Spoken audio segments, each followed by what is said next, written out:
इससे पहले राष्ट्रपति द्रौपदी मुर्मू ने अयोध्या में श्री राम जन्मभूमि मंदिर में श्री राम यंत्र की विधिवत प्रतिस्थापना की। इस ऐतिहासिक क्षण के दौरान यूपी की राज्यपाल आनंदीबेन पटेल और मुख्यमंत्री योगी आदित्यनाथ भी मौजूद रहे। राष्ट्रपति ने रामलला के दरबार में शीश झुकाकर आरती उतारी और देश की सुख समृद्धि की कामना की। उन्होंने मंदिर परिसर का भ्रमण कर वहां की दीवारों पर उकेरी गई भव्य कलाकृतियों का भी देखा।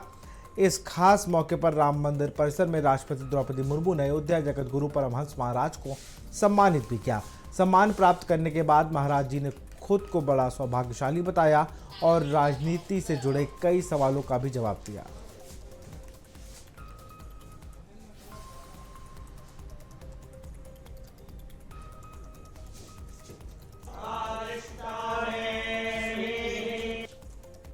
हमारे साथ बातचीत करने के लिए अयोध्या से परमहंस गुरुजी मौजूद हैं।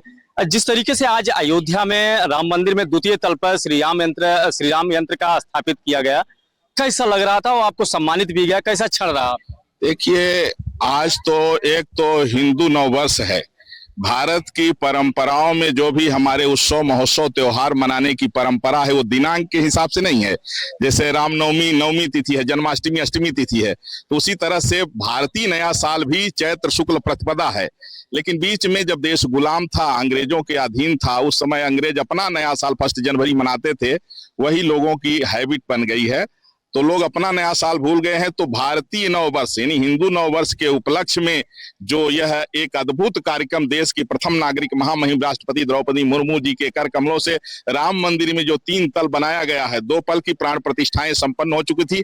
तीसरे तल पर आज श्री राम यंत्र की जो है तो वहां स्थापित किया गया और साथ साथ श्री राम मंदिर की स्थापना हुई है, राम नाम की स्थापना हुई है।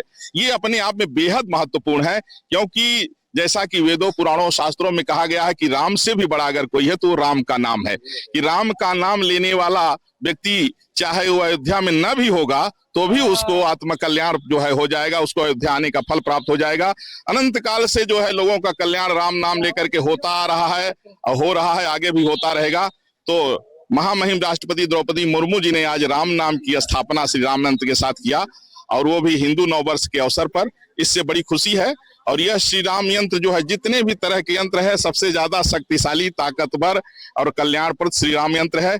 ये श्री राम यंत्र से दुनिया के जितने विध्वंसक यंत्र हैं वो सब ध्वस्त हो जाएंगे। महाराज जी, एक चीज और समझना चाहेंगे कि इतना बदलाव हुआ, 500 साल संघर्षों का ये भक्तों का सपना भी पूरा हुआ, लेकिन विपक्ष को बदलाव नहीं दिख रहा है। आज तो मंदिर बनकर पूरी तरीके से तैयार हो गया, द्वितीय तल पर भी श्री राम यंत्र की स्थापना भी हो गई। अब विपक्ष क्या करेगा? इस पल को देख रहा होगा। देखिए, अब विपक्ष मेरे हिसाब से तो अभी कौमा में होगा, क्योंकि इनको कोई न कोई बहाना मिलना चाहिए जनता को बरगलाने का।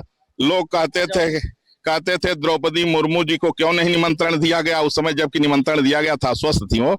आज उन्हीं के द्वारा जो है तो स्थापना हो गई है, तो विपक्ष तो सदमे में होगा कि वो कोई सोचता होगा कि अब जनता को गुमराह कैसे किया जाए भाजपा के खिलाफ। लेकिन भारतीय जनता पार्टी का राष्ट्रवाद और सनातन जागरण का जो कार्यक्रम चल रहा है, जनता का आशीर्वाद भाजपा के साथ था, है और बना रहेगा। 27 में चुनाव भी है और मंदिर भी बनकर पूरी तरीके से तैयार हो गया। क्या भाजपा को सफलता प्राप्त हो सकती है? अब देखिए, भाजपा को हराने वाला कोई नहीं है। अगर भाजपा हारेगी तो अपनी गलत नीतियों से हारेगी। जनता का आशीर्वाद था, है और रहेगा।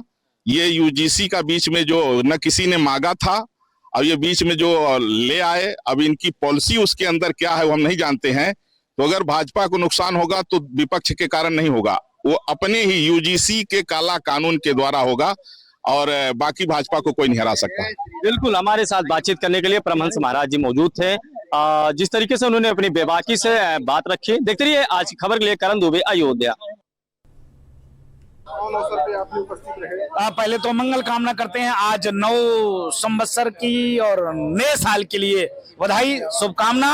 और आज 500 वर्ष तपस्या संघर्ष के बाद आज मंदिर परिपूर्ण हुआ। आपने देखा होगा क्या कोर्ट का आदेश, भूमि पूजन, वैकल्पिक मंदिर में राम जी को स्थापना। आपने देखा होगा कि प्रथम तल का निर्माण राम जी की स्थापना, द्वितीय तल का निर्माण राम दरबार की स्थापना, तृतीय तल का निर्माण परिपूर्ण श्री राम यंत्र की स्थापना, उस पर जय श्री राम। जैसे भारत की स्वतंत्रता के लिए वंदे मातरम, भारत माता की जय बोलते हैं, उसी प्रकार से राम मंदिर को निर्माण के लेकर जब जय श्री राम की गूंज होती थी तो लोगों के मन में भाव और भावना आता था अभी और संघर्ष करना है और राम मंदिर का निर्माण करना है। राम मंदिर परिपूर्ण हुआ, अब काशी और मथुरा की बारी है। अब कृष्ण जन्मभूमि की ओर हमने मूवमेंट कर दिया है। अब कृष्ण लला हम आएंगे, लाठी डंडे खाएंगे, माखन मिश्री के साथ कृष्ण जन्मभूमि मंदिर बनाएंगे। भारत हिंदू राष्ट्र था, हिंदू राष्ट्र है, हिंदू राष्ट्र रहेगा। हिंदू राष्ट्र का मतलब क्या होता है? सर्वे भवन्तु सुखिनः, सर्वे सन्तु निरामया, विश्व बंधुत्व की भाव और भावना। जैसे आपने देखा है अयोध्या में बिना एक बूंद खून गिराए राम मंदिर का निर्माण हुआ, उसी प्रकार से भारत हिंदू राष्ट्र बनेगा। किस तरह देखते हैं? बड़ा सुंदर रहा, सनातन के लिए गौरव का विषय है और जहां तक हम कह सकते हैं वो ये सत्य है, आज तक के इतिहास में कभी ऐसा हुआ नहीं। और माननीय राष्ट्रपति महोदय के द्वारा राम मंदिर की स्थापना और मंदिर में विधिवत पूजन करने से एहसास हो गया कि हम अब राम राज्य की ओर अग्रसर हो रहे हैं, राम राज्य की परिकल्पना को साकार होता हुआ देख रहे हैं। जय श्री राम। भारतीय नव वर्ष की भी शुरुआत है हिंदी कैलेंडर के बाद, कैसे आप शुभकामनाएं लोगों को देंगे? बहुत बहुत शुभकामना, भारतीय नव संवत्सर की पूरे देशवासियों को बहुत बहुत बधाई, मंगल कामना।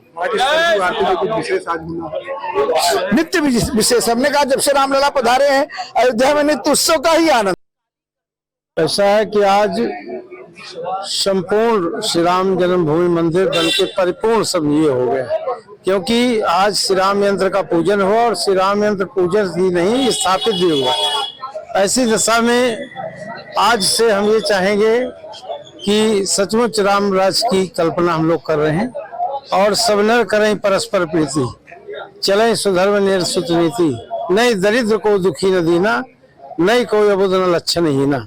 अब तो समभाव की बात होनी चाहिए और देश में, राष्ट्र में जो है एक संविधान, एक कानून और सभी लोग प्रेम से जिए, ऐसी हम भगवान श्री राम से प्रार्थना। और प्रतिष्ठित हो गए हैं ऊपर जय श्री राम और श्री राम यंत्र स्थापित हो गया है। जो जय देश की स्वाधीनता का आंदोलन वंदे मातरम के नारे पर लड़ा गया था और भारतीय स्वाधीन सांस्कृतिक स्वाधीनता के लिए राम जन्मभूमि के माध्यम से जय श्री राम के नारे पर यह आंदोलन लड़ा गया, उसकी आज पूर्णता हुई है, इसलिए हमें बहुत खुशी है।